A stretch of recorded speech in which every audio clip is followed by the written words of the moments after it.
Alright, junior archaeologist, I'm going to go ahead and tell you what happens after we find pottery in the compound.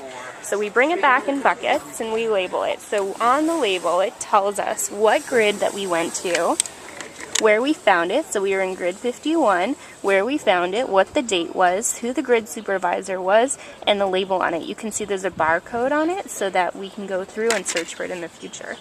So we put the pottery in water to let it soak. After we let it soak, take it over here and we clean it off.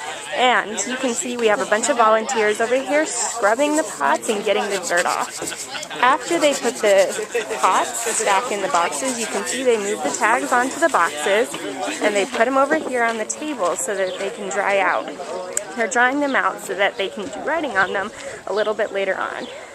You can see they have the same kind of tags, so they know exactly where all the pieces of pottery came from.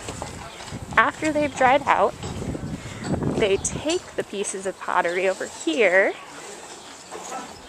and we have some volunteers who label all the pieces of the pots that are found in the different sections. So you can see that they are writing exactly the same thing as were on the tags in short code on all the pieces of pottery. Then, after all the pieces of pottery are labeled, they're brought over here and people try to recreate what the pots look like. So you can see they counted how many pieces of pots were in each section, and then they try and put the pots together based on the different pieces they found from each of the different grids. So that's what happens after the pots get brought back to our compound.